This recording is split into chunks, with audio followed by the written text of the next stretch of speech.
Welcome to the Jazz Roundtable, brought to you by Live at 0 BPM, with your host, Grammy Award-winning percussionist and mallet player, Billy Holting.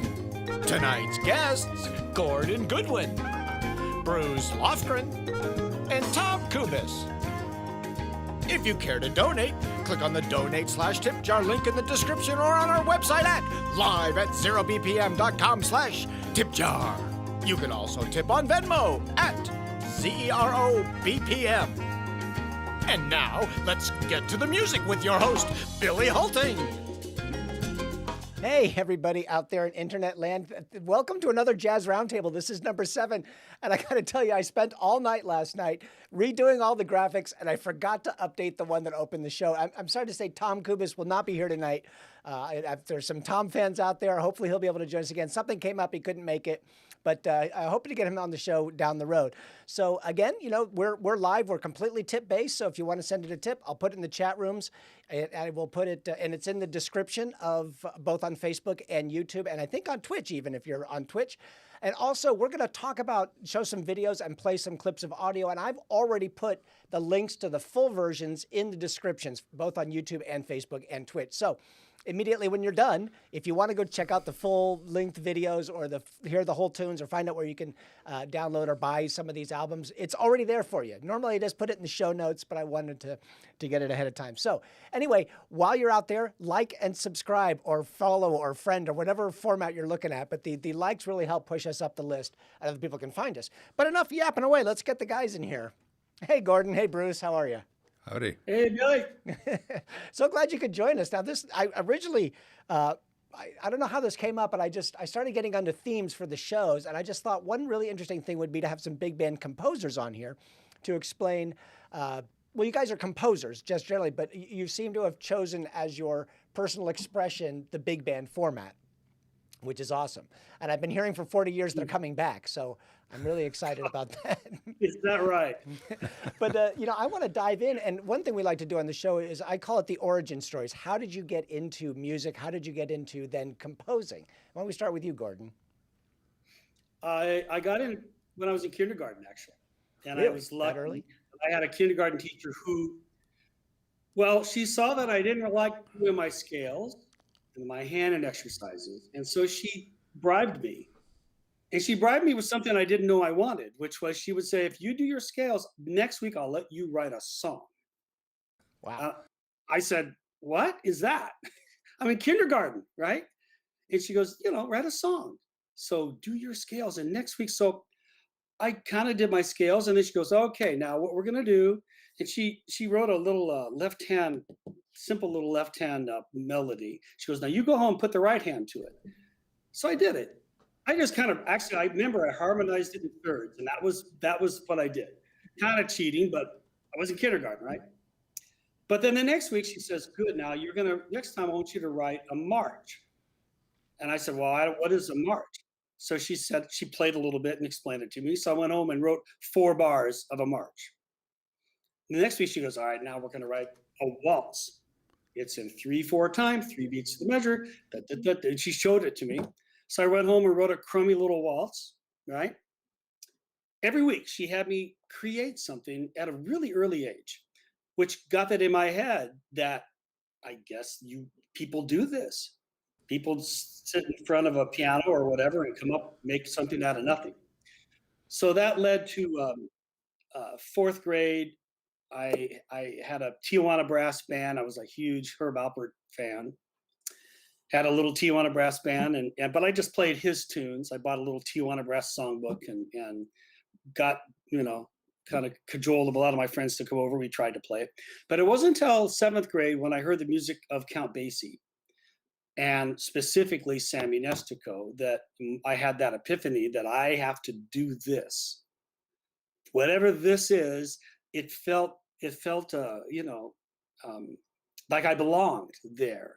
It resonated with me. So I wrote my first chart in 7th grade. I didn't know how to do it, but I had a band director who was really supportive. His name was Robin Snyder. And he said, you write it, we'll play it, you know? And So I kind of figured it out, which is kind of what we all do as composers. We all sit down and maybe we can study other people's work, but really at the end, we figure out what works for us and how we um, put it together so it sounds right.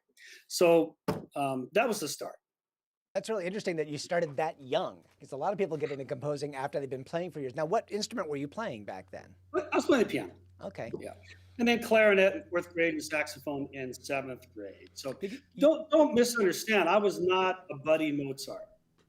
They were nothing, little pieces. But the fact that I did it at all, I guess, is noteworthy enough.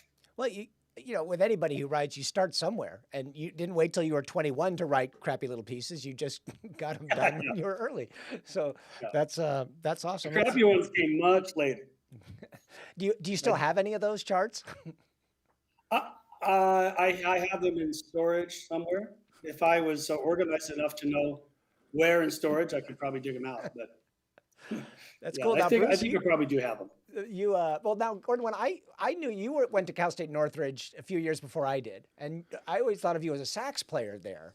Was that your main I was. instrument? Okay. But Yeah. Well, as a music major, I decided. Well, I just first decided to be a clarinet major, but then the clarinet instructor, Mhm. he pulled me aside and he goes, "Now, if you're going to study with me, I insist that you don't play the saxophone, don't play the piano. I don't want you to do any outside gigs. I want you to commit to this clarinet. I want you to focus on it." And I thought, what is he talking about?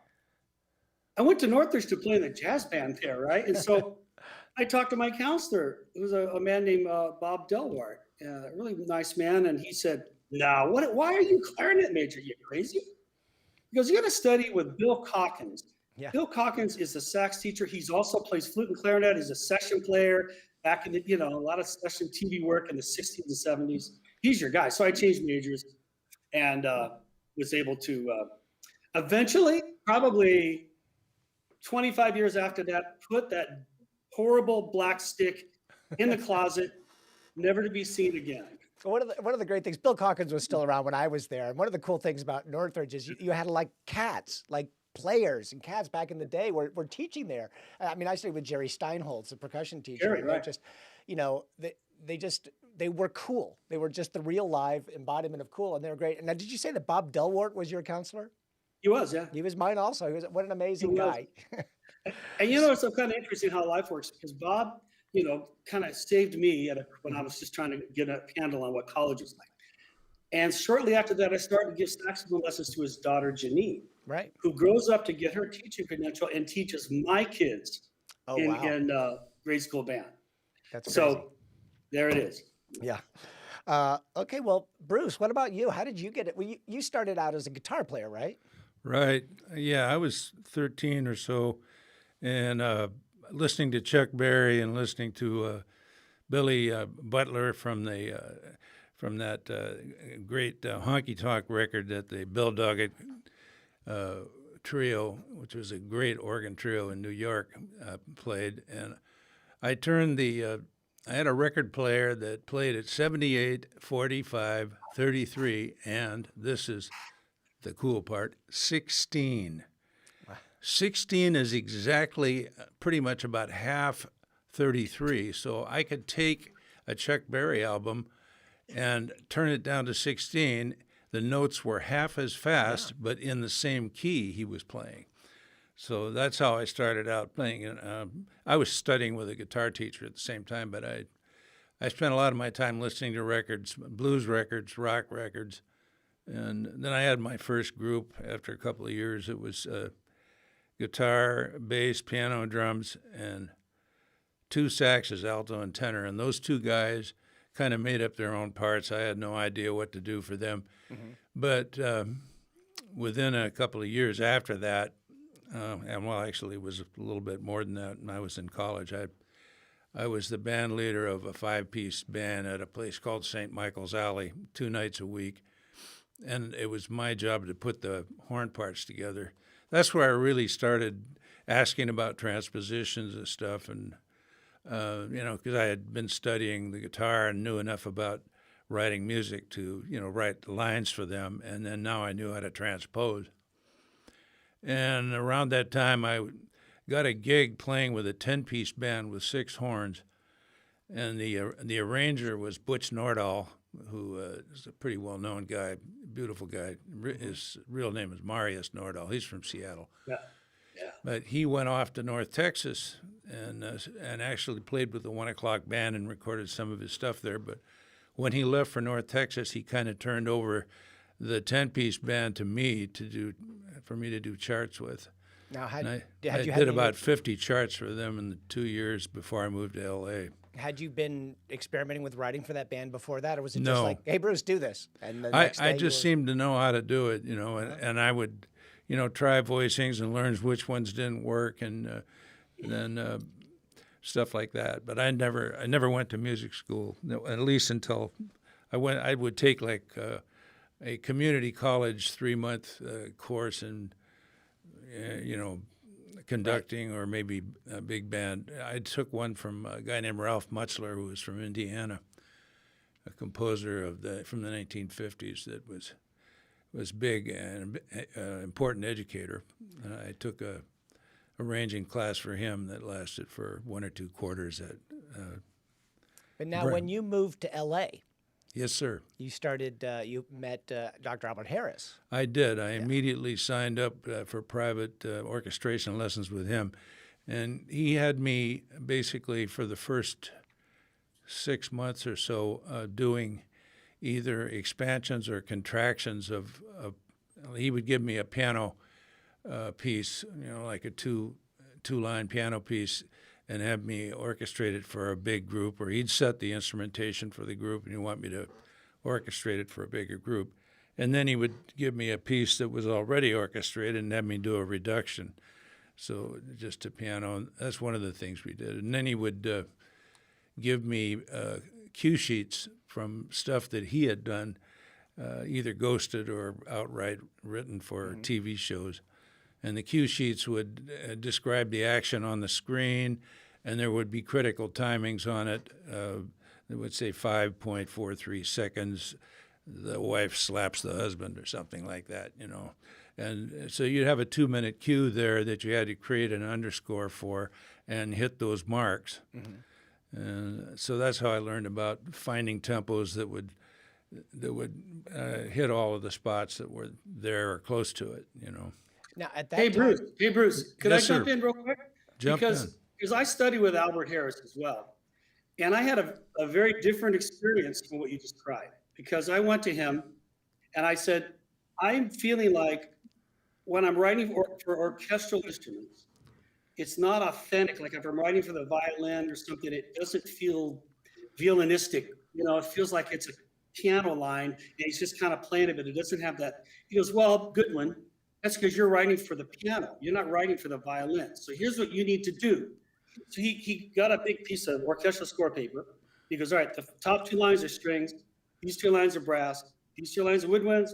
Here's, harp and piano and percussion. Write 8 bars. And don't you dare write a single note till you know its orchestrational destination. The orchestration is born with the compositional germ.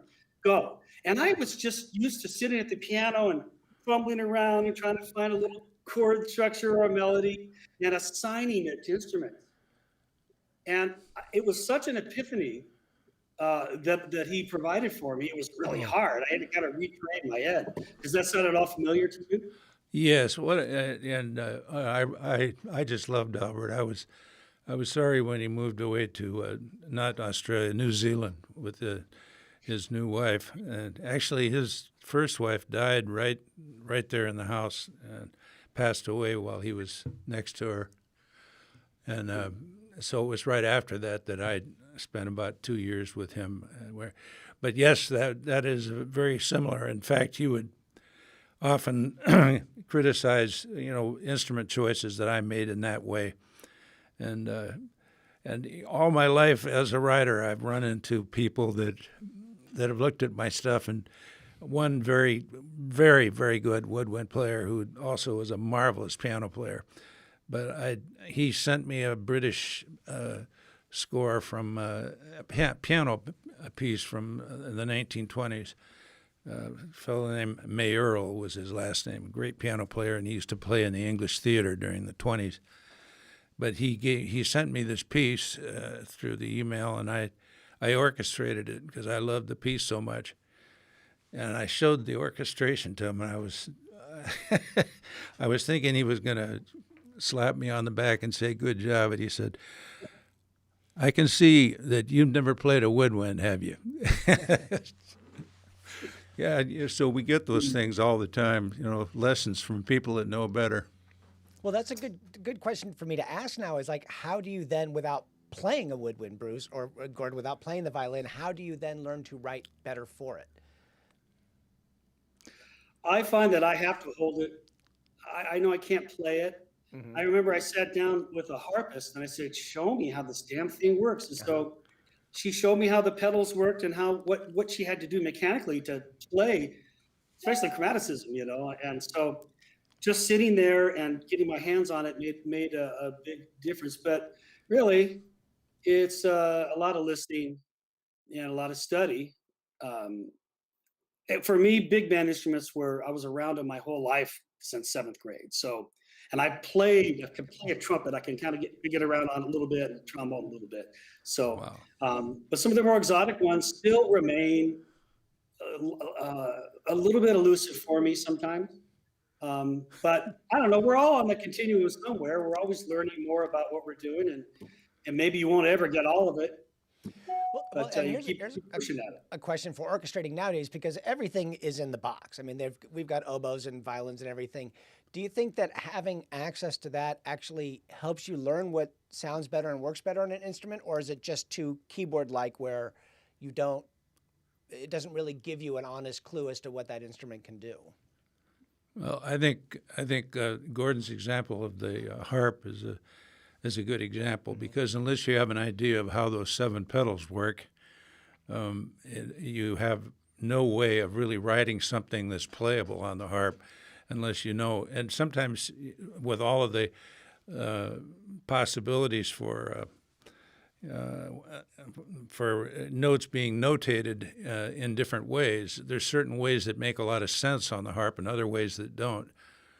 And then, like for a clarinet, for example, you have to know where the breaks are on it so that you don't ask him to do a trill between 2 notes that are virtually impossible to trill on and stuff. Okay, cool. And now, so we're going to talk about, I'm kind of going down this orchestrating hole right now. And so as you're learning and you're writing, like Bruce, you start writing for a 10-piece band, and I'm guessing with big band, maybe, the structure top to bottom is maybe a little bit more defined. But how would you go learning for orchestral composition if you had a flute, a violin, a viola, and a clarinet? How do they fit with each other in what layers? Is that something you just trial and error, or is there? Well, I think it depends on a lot of things. What will work, the range that the instruments are going to be playing in, the dynamic level that the group is, how full is the background as to what will work and what will be, not going to work. It's highly dependent on a variety of factors. It's a hard question to generalize about. Yeah, for sure.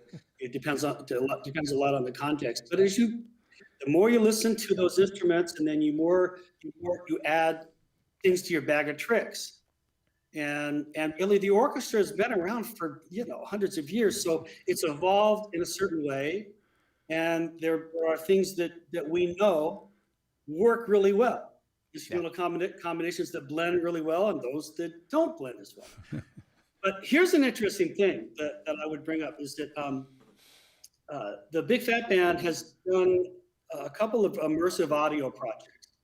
Back in the day, we did some surround sound mixes on 3 or 4 of our records, and we just mixed a Blu-ray disc on our last record where we had Dolby Atmos mixes. So the mix, I'm in the studio surrounded by like 30 speakers, and so you have so much environment to spread the information around. So you would find if you have a soft texture like a flute, it's probably going to get obliterated by a trumpet section most of the time, right? In in this immersive audio world, I can stick the flute back there and the trumpets are over here, and it coexists Oh in a man. way that doesn't work in the real world, Right. So, and now that's a problem once you get out of the studio, and then you get to someone's house, and their system's not configured exactly the right way or whatever. Right. But that was a real learning experience for me, because I thought, well, I can do things when it comes to the audio mix that I never could in a stereo mix or on stage. Interesting. Well, let me, Yeah. you know what, let's get to some music here. And since we're talking about the orchestrating everything, I'm going to play a little bit of the title track, Gordian Knot, from your album, Gordon. Of course, it's Gordon's album. I remember that. Yeah. Let me find out where I hid this thing, and let's see. Let's just take a listen. We can talk about it afterwards.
Wow. Okay. Very cool. So yeah, that's the title track. I grabbed the cover that had the Atmos mastering at the top of it because it just looks cooler.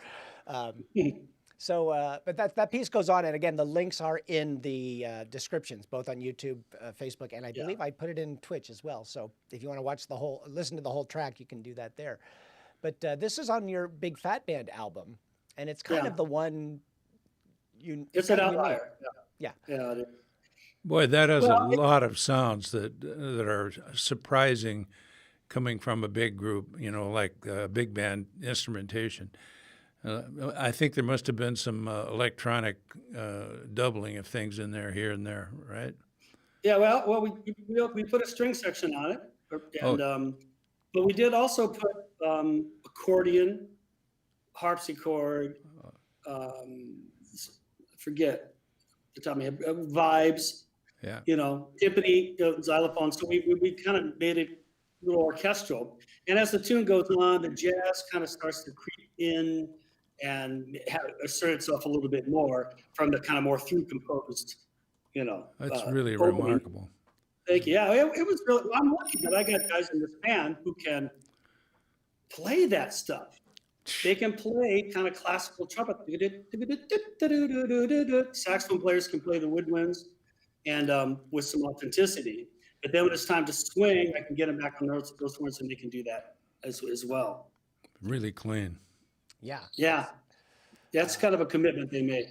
Yeah, and the whole album, I listened to it a couple of times about it when we first spoke, Gordon, and it's just really impressed with just the colors on it. It isn't your typical, you have your own voice in big band writing, and that's one of the reasons I'm glad you could come on it, and Bruce as well. And I'm full disclosure, I started playing in Bruce's band in 1984.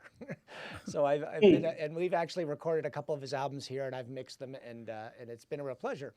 But to see guys like you two, and Lad McIntosh is another one that does some really different, kind of more on the fusion end of things, and with orchestration. Billy, what's that? It's so funny to me how small our community is. It is. Because so far you've mentioned Lad, who I met when I was in high school, and I just was so impressed by the breadth of his writing. Mm-hmm. Butch Nordahl, I played his stuff at Northridge. I remember his Blues in the Abstract Truth arrangement. It was an amazing chart. He had a chart on Billy Boy, I think, maybe, that I remember. And so, Albert Harris.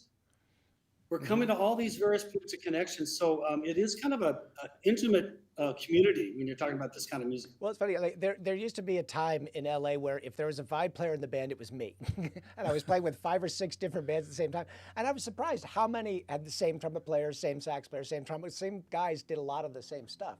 So it was a very small world in that way. But you're right. So, but Bruce, let me just jump on a clip here. I got a bunch of things here, and we're going to later on get into the odd meter stuff because Bruce is very into that, and there's a couple of odd meter charts on the Gordian Knot album as well.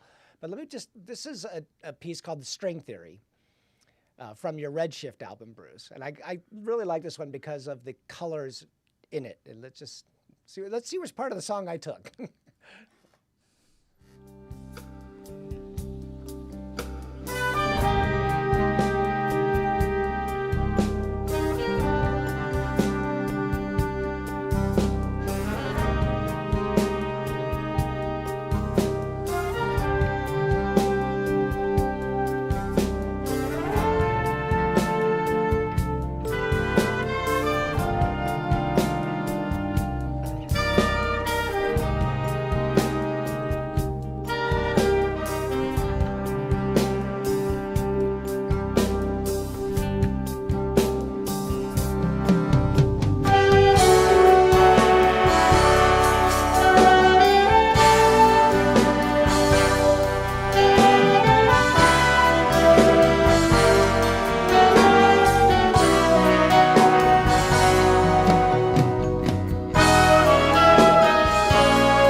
Yeah, that's that one is I'm kind of at a loss for words. It's the orchestration of that is so beautifully done, and you're the first big band I ever saw that where the woodwind players, there were guys playing oboe in your band, in addition to flutes and things like that. And so, do you want to talk a little bit about that piece? Well, yeah, I guess that maybe in some ways it might be typical of some of the things I did in the 1980s. And how that band evolved from just being when I first moved to LA, I think the first charts I made for that band only had like 3 trumpets, 2 trombones, and 2 woodwinds, and rhythm. And over the years, I said, well, I'm going to add some French horns, and I'm going to add another couple woodwinds and another one, and some. Then when I met Steve Foreman, and he taught me all about the possibilities of percussion. I had vibes then, and a special percussionist that had a lot of. I didn't realize how many problems there are hauling all the stuff around that a percussionist needs, but it was wonderful to have that. And so my big band is not exactly like patterned after Basie or Ellington, or so it wouldn't be sounding like the great orchestrations of some of the guys that wrote for that, like Sammy Nestico, of course, who's the master of the Basie sound. But I love the medium-sized groups and the large groups and the orchestra sound, and I wanted something unique sounding that used the beautiful orchestra instruments that you don't always hear with big band, but that also had some of the power that you could get, not as much as Gordon's band can get with the big trumpet section and that roaring sound with everybody lined up top to bottom. I had to give that up, to get the kind of sounds I wanted. I had to give something up too, so there isn't quite as much power to it, but that's what it is. Yeah, but the record has a beautiful transparency to it, and because of that, you can feel the woodwinds, you can feel the oboe, and I think it enhances the beautiful harmonies you've got built-in composition, which is once again, maybe getting back to Albert Harris, where it's all tied together: the orchestration, the composition, and also the performance too. You can hear the guys leaning on certain chords a little bit, just almost instinctively. Guys will Absolutely. lean on a certain chord tone that they know is the money note. And What you said is just so important about how playing a piece, you learn the meaning of the parts.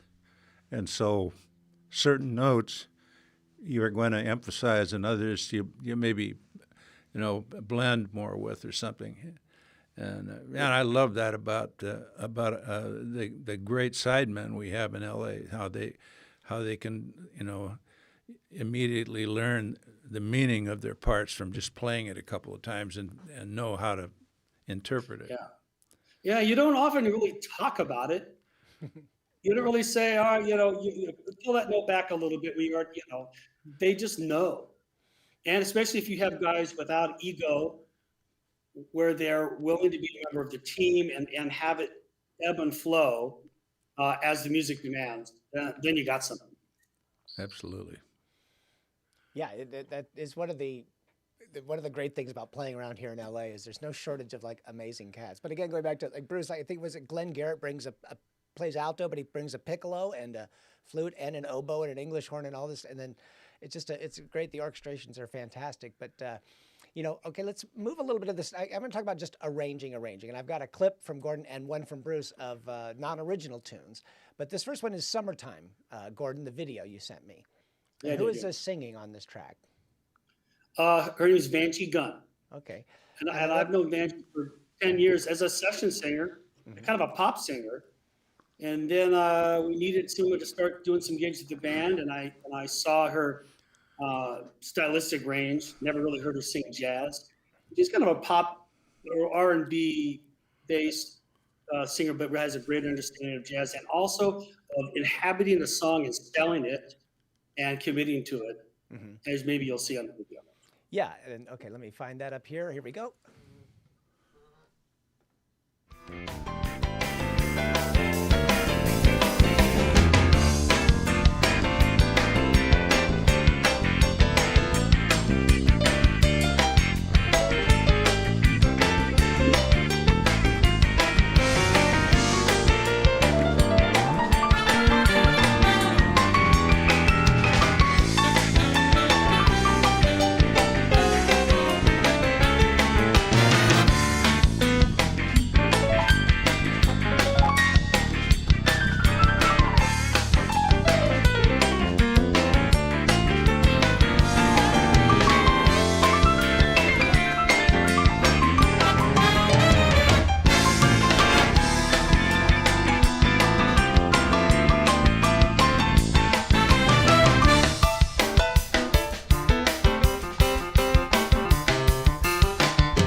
Yeah.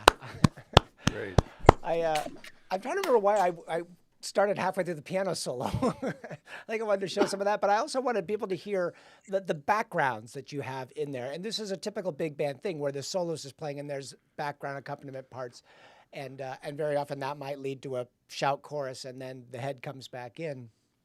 But so can you guys, we have some people listening. Actually, I'm going to say hi to some of our regulars are here. We've got Arndt from Germany who's up, who said he saw Gordon's big band at the Knitting Factory in 2001. He was blown away, and he's been a fan of yours ever since.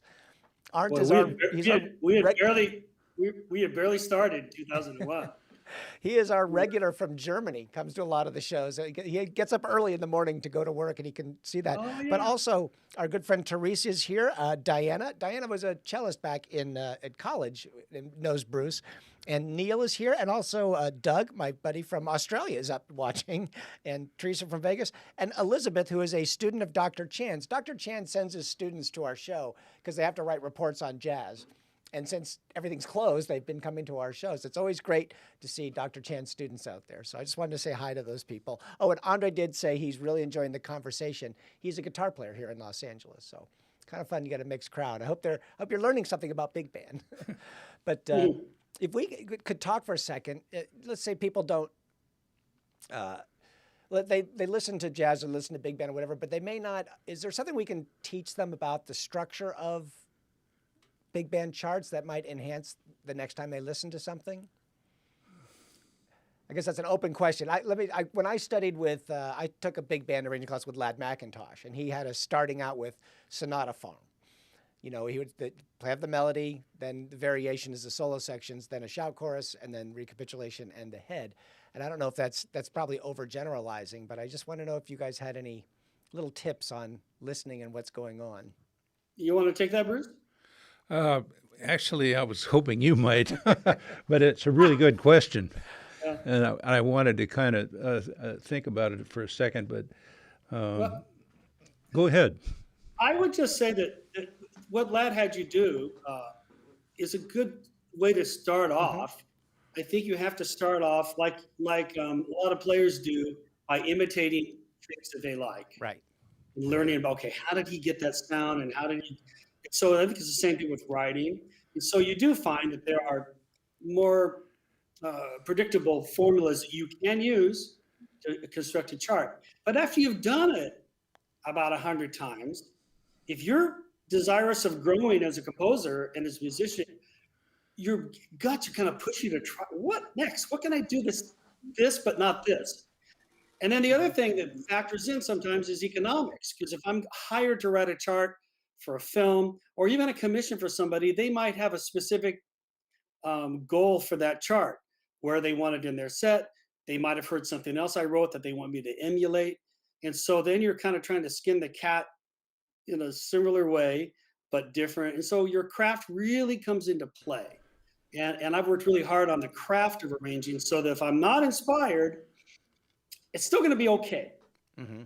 Yeah. And so like the arrangement of Summertime you heard was fairly conventional in terms of, it starts off, which we didn't hear, but it starts off without rubato introduction, and Vanjie sings it kind of pretty. Then we kick into this piano ostinato and the groove starts. And for me, thinking about the song Summertime, I was thinking, okay, what can I do to put it in different clothes without distorting it?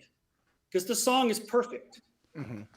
I don't want to mess up the song. I don't want to abuse the melody. I can take some liberties with the chords, but I feel a responsibility to George Gershwin. Absolutely. And you know any what? composer.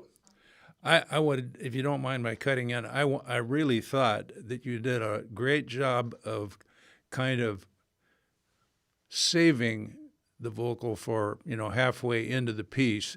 And when she came in and introduced Summertime, I don't think anyone could have been aware that we were doing Summertime unless they looked at the title first, probably on the album, because it was it almost blindsided you to hear Summertime there, and yet it was well prepared. I mean, it satisfied everything that the song needed. Delayed gratification. Yeah.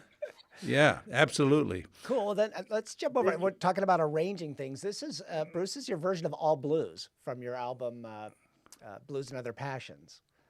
And this is kind of gets us into the odd meter world. And do you want to talk about it ahead of time, or should we explain what's going on afterwards? Well, I like odd meters, and mostly I got into them because of playing with Airto back in the 70s. And Flora Purim. And before that, I was highly interested in the 1950s work of the Latin guys, Tito Puente and Tito Rodriguez. And listening to their playing, there was always other time things going on. They would have, these extended drum solos where you knew where the time was, but by the time it got in the middle, there were so many superimposed rhythms of a completely different groove over the top of them.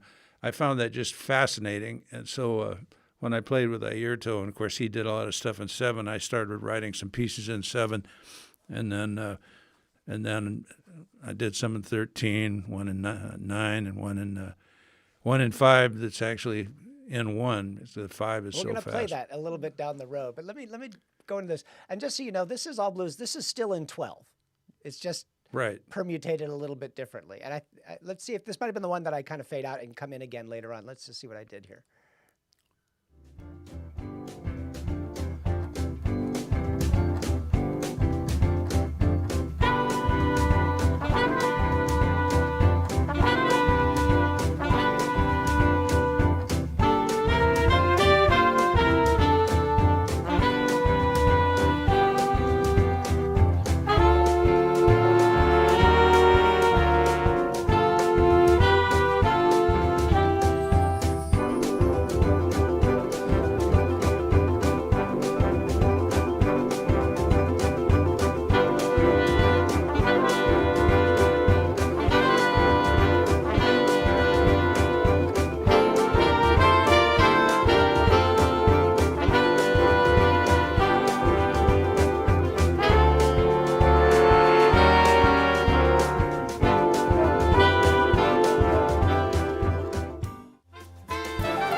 Wait a minute. I seem to have lost. Oh, there you are.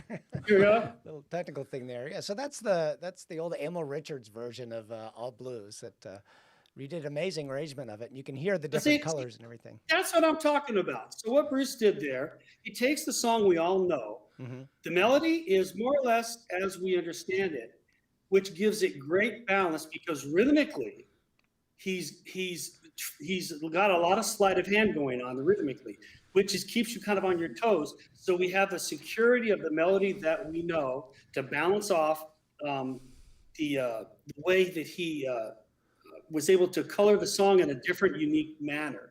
And then to take the Bill Evans do like back and forth chords and utilize that as both a groove element and a rhythmic element is another thing where we grab onto it.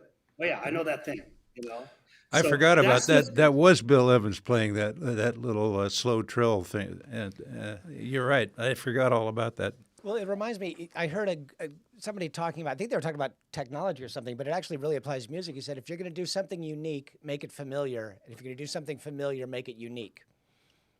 Which you've done. You have the familiarity of the melody, but you've taken this unique approach to the 5 plus 7 is 12. And then I did fade it out a little bit, and I wanted to play a little bit of the kind of the soli section there, that because it's such pretty weaving between the different sections and that sort of thing. But I get a quick shout out to a couple of more regulars. Susan, my special friend from New York, is here, and Paul Paris, who played here a couple of weeks ago and is coming back in August. So, hi guys. So, well, let's move on. Let's see, what else do I got over here? Since we're talking about the odd meters, let's jump into this as Find a Place, Bruce's Find a Place track. Oh, yeah. And this is 7/8, and I've got a little bit of it here, so let's take a listen.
Yeah, Bruce, that's I remember when you brought that in for the first time.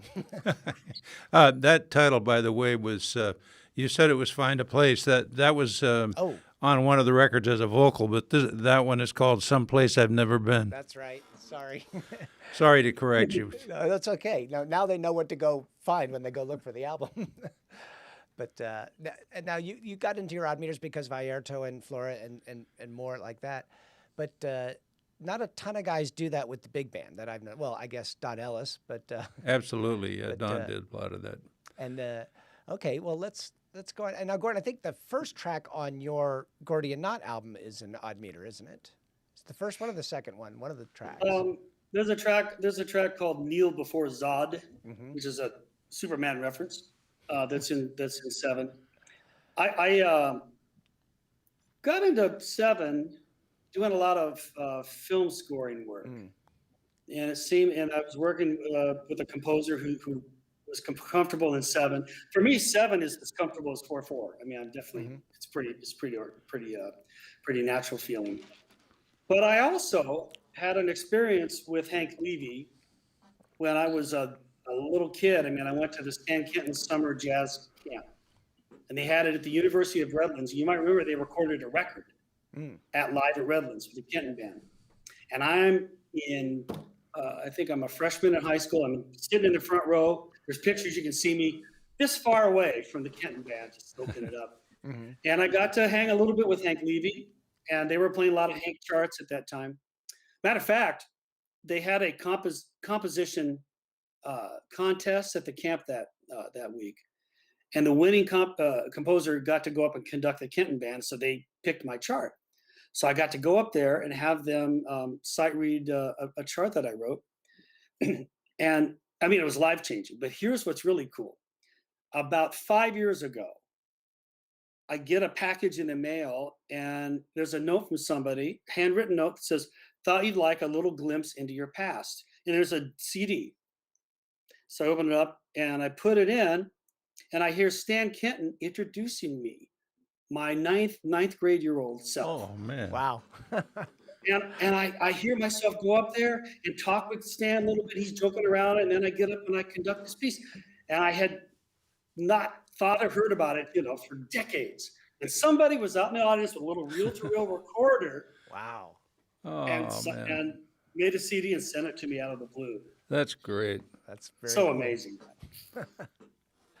Well, one of the things I don't do on the show often enough is I don't read the resumes and all that fancy stuff. But I was looking at your film credits, things like The Sorcerer's Apprentice, Escape to Witch Mountain, Get Smart, and I was actually watching Star Trek Nemesis today, and it's funny that it pops up.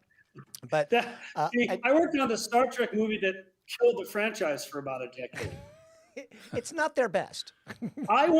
I had a meeting with that director, and he goes, "Now, I'm not really a Trekker." I go, "Well, they call it a Trekkie." He goes, "Well, whatever." Really He goes, "All right, so the senior doing the character, his name is Data." I go, "His name's Data." So I'm like correcting this guy. He goes, "The reason I'm a good director is I don't know anything about this shit. So I'm good for this." So turns out that maybe not as good. Yeah. Everyone hated that movie. And I hate to bring it up because I imagine everybody asks you about this every time, but Attack of the Killer Tomatoes. Yeah, they hated that one too. Yeah. Hey, That's a great movie. I'm sorry. I'm a fan. yeah, you're generous. You are generous. Well, I can tell you, I can remember sitting at Glen Sound. And when that movie came out, this was before VCRs. Mm-hmm. So I had to go meet with the director, and we watched the movie in a screening room at Glen.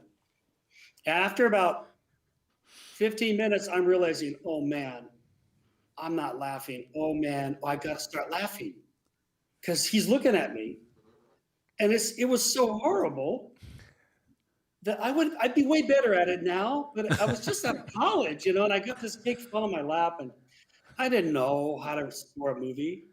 Yeah. I had never been in a recording studio before. So it was a baptism of fire. Wow. For sure. That's pretty intense. But it's a cult Anyway, classic. thanks for the memories there. It's cult classic. I remember seeing that when I was in high school. I was only a few years behind you. But anyway, okay. Well, now we're talking, I guess, again about scoring. And so I'm going to play. You have a clip of your big band doing The Incredibles. Yes. And is this the theme? Is this what? Tell us what the arrangement's Well, about here. this video is just an arrangement I did of some of the themes. Okay. But I worked on the first Incredibles in 2004, and again in The Incredibles 2, which was 14 years later. And this is one of those cases where the director, his name is Brad Bird, wanted that James Bond jazzy thing. And so I was able to, between Michael Giacchino and I, we were able to call Wayne Bergeron and all the guys and write that. And the director just didn't, he just sat back and let us do our thing. And when he mixed it, the music's really loud, especially Incredibles 2. You can hear Wayne Bergeron as like a defining character in the movie. Yeah. And well, Wayne is a very well-known lead trumpet player here in Los Angeles, and he's going to be upset if he's watching. He said he'd like to come on the show sometime. I'm trying to get together a brass thing, but and Wayne, I'm just going to apologize that I start the video with the last 3 notes of your solo. Okay, all right. Well, there it is. I'm apologizing up front. So, but that'll give you a sneak peek, and you guys will all really want to see Wayne come on the show. Here's The Incredibles.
Okay, that was just a little snippet of it. It's like a 6-minute video, and the whole thing's amazing. Like I told you before, I don't want to spend just playing records the whole time because. Well, that was just the development section, kind of having fun on that ostinato. And the chart, there's nothing super subtle about the chart. It's kind of like bashing in your face the whole way, kind of like the movie was.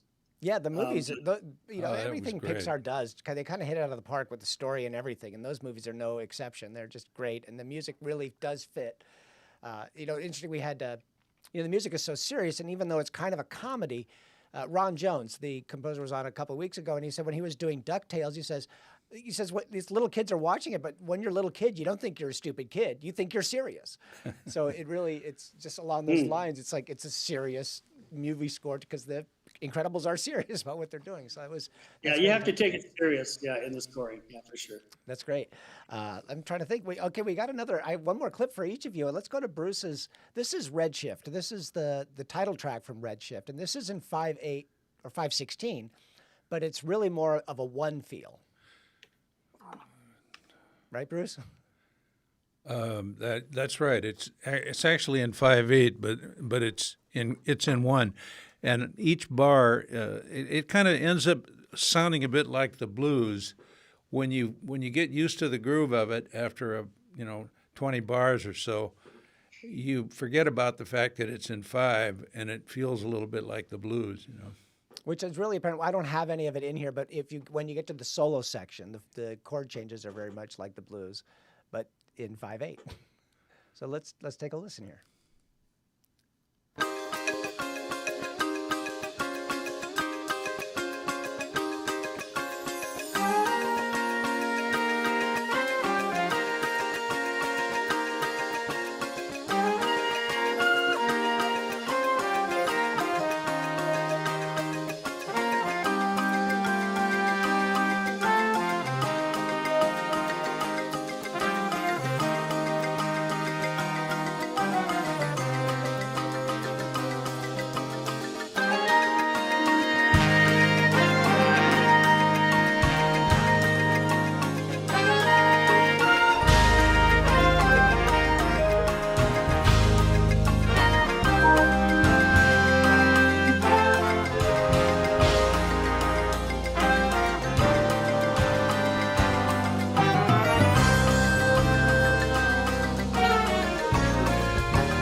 Yeah. That's great. Thank you, Gordon. Yeah, that was a fun one because we tracked that with rhythm section first, and then I think each section came in separately to record their parts for that. Was that album, Bruce? Pardon me? I thought that's the one where we had the rhythm section did everything first, then we had each section come in individually and do I their think you're parts. right. That's true. Yeah, and it's so well written, it blends all so nicely together. But it's almost like the 5 is in 4, but a very slow 4 with Yeah. 5 sub Right. divisions of everything, and That's that just funny. gives it this lilting. It doesn't sound odd. It's not one of those. I don't listen to it and think, "Wow, that's odd." So, but we have. Let me go back to the rooms. Andrew Bonica is here. He's a regular of ours, a guitar player, and he said love Gordon and his band's performance at the Yamaha Gala a couple of years ago. If I recall, he lives like 5 or 10 minutes from him. So, your neighbor just is checking in on you. How about that? Christy says, "Wow, love the vocals on Summertime." And Andrew says later on, he says, "What a killer horn section." Yeah. Very nice. So people out there are digging it. So hopefully you'll go. The links are in the comments section. So while you're up there liking the video and subscribing and following us, you can click on the links and watch the whole videos and listen to the whole albums and support these guys. So, and I do want to say one other thing is Andre sent in a tip. Andre's another regular. He tips every time he shows up. We really appreciate him. So thank you, Andre. Andre? And anybody else wants to do that, please do. Even if you're listening to the podcast or you're watching the archive, we just got a tip for a show from 3 months ago the other day. Somebody who saw the archive and sent a tip in. That was very cool of them. So you can do that if you want to do that later or turn your friends onto this. And also this gets set up as a podcast. It'll probably be released on Friday. I do cut out the shout outs to the people because it doesn't make for interesting listening in the car. But that's why I'm shouting out to you, our lovely returning viewers online here. So, but let's go to Gordon. Your other thing is now this is Reset, and this is something you did during the pandemic. So this is all recorded remotely, isn't it? That's right. Yeah, we did. Now, Of course, everybody in the band had kind of adapted to the lack of sessions and live gigs, and a lot of them had gear and studios and interfaces, as it were. But those that didn't got it all set to go. And I wrote this piece called The Reset, which was kind of I was watching my own life where everything got stripped away and I didn't have my usual stuff. And I found myself adjusting certain priorities. And I started to observe that with a lot of people, resetting priorities and things like that. So this thing is, I try to write something without an obvious melody or a hook. I tend to value melody a lot. And I thought, well, if I could just write something that's just kind of more free associating, but with a groove. mm-hmm.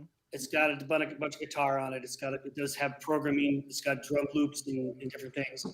And it was the kind of thing that recording it remotely was perfect for this piece because it was more about kind of precision than it was about like playing a count basie chart where you have to interact and blend and all that stuff. So I don't know, you can listen to a few bars and see what you think. That's exactly the question I was going to ask you, because the idea of recording individual parts for a big band when they're doing this, but the way you orchestrated the piece really lends itself to having a large group of people do it. Because so many cats are passing around tracks and there's 4 people, but I was really well, I find that I need to have the lead players first. So if I can get Wayne Bergeron and Andy Martin and Eric Bernthal, then those guys can tune to them, because the intonation is the tricky bit. Because when these musicians are playing together, they're making thousands of small decisions that affect intonation and blend. And just to have them play it, out of context, all of a sudden things are out of tune. It would never be out of tune. Right. Were they in the same room? So we found that if we can get the lead players down first, make sure their parts feel right, then the other guys can play to those, and then you create the illusion of interaction. Right. Okay, well, here's a clip from that. Where are we? Here it is.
So that's just a little snippet from that, but the link is in the comments. I hope everybody can go check it out. It's really a cool piece. Really good. Yeah.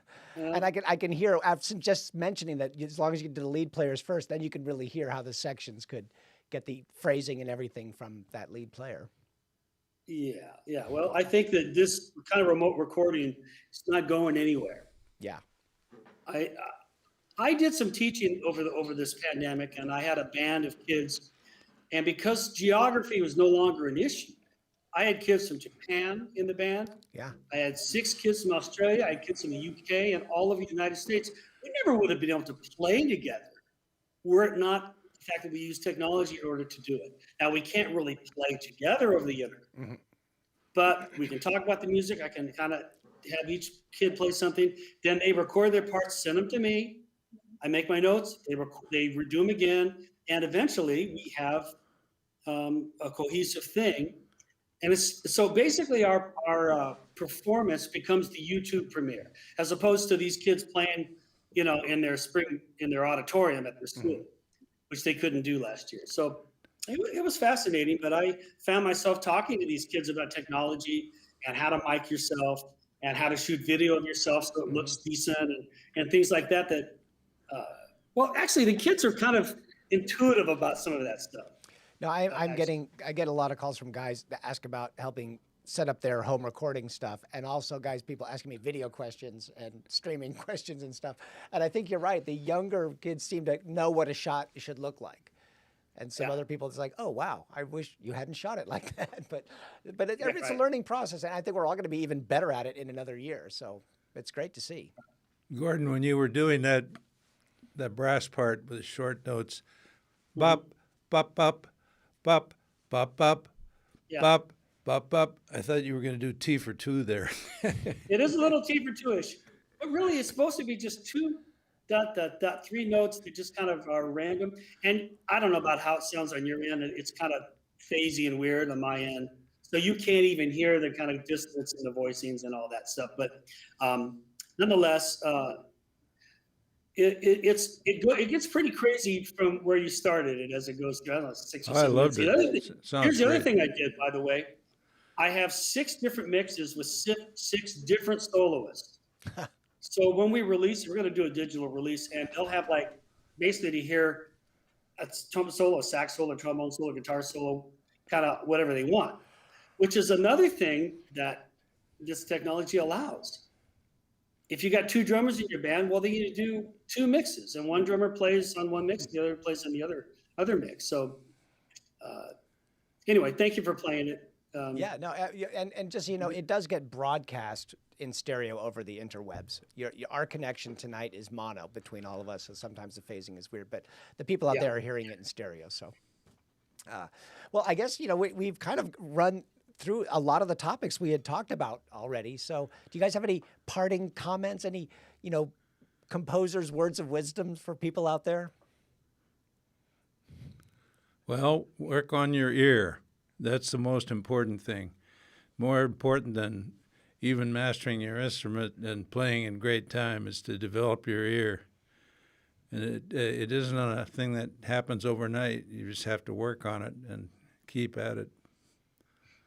Good. Yeah. Learning to listen for young musicians is something that they're so busy trying to see what is this note, what is this rhythm, what is this fingering, and teaching listening skills solves a lot of those problems. If you learn how to do that, all the other stuff can fall in line. But the other thing that I would mention is that, okay, so you're talking about tips, Yes, and how the audience of your show are partners in supporting this music and ensuring its survival on some level. Because the truth of it is, if you're looking at somebody like Bruce or me or somebody who's standing up in front of the big band, probably they wrote a check to do it. Probably they made a sacrifice to do it. And the economics just don't work. And it's getting worse because no one's buying music now. yeah. So the question becomes, we've released 9 records and I've lost money on every single one. What's wrong with me? Why would you do a business where you can't sell your widget for anywhere close to what you paid to make it? So there are other reasons to do things besides money. I will say that. But I'm lucky. And Bruce is, living in LA, we have other ways to make money. And so that we can support our big band habit. And I think we have to solve that problem. I think that you've mentioned a couple of times how to explain how the sound of this genre works leads towards understanding and appreciation for the listeners. I think that's an important thing for us to do, especially with younger people. Otherwise, this music's going to be in the museum before we know it. Right. And I think we need to be mindful of the sacrifices that not only the leaders and the composers, but the musicians routinely make to play this music and to be a part of it. Well, it's a reason we started the whole series. It started out just live concerts from my studio because everybody in town lost all of their work for the year. And people came through with tips and things like that. We're hoping to keep that up because, it does, especially I was talking to somebody else who's doing their next big band album now, and he told me what it's going to cost him. And I was like, wow, I mean, it's crazy. And to think that with streaming services now, it's incredibly difficult to make any money back on anything. A lot of things can still be purchased on Amazon or Bandcamp. A lot of people are going there to make some money back. But, the listener support is invaluable. And I think it's one of the elements that you're talking about is created by technology, and that is the fact that information is free now. And information includes everything you can read, everything that you can listen to. The minute it gets, even if you copyright it, the minute it goes out the door, it's gone and it's free. That's the technique or the technical world we've bought the dream of. Well, speaking of which, Andrew sent a tip in. So thank you, Andrew. He's another regular And he's one of your neighbors, Gordon. So, but let's wrap it up here. This was fantastic, and I love that we actually had more interaction tonight than we normally do. And I want to thank you both, not only for coming on the show, but just for producing the music you've done. Has just been a gift, and I really appreciated that, and I'm sure everybody else is. Several people have said they're going to take a deep dive on both of you guys to hear more of what you're doing, which is great. Tell your friends, get them to watch the archive or listen to the podcast, and let's see if we can't help fund some more albums out there. So anyway, thank you again, Gordon, and thanks, Bruce. Billy.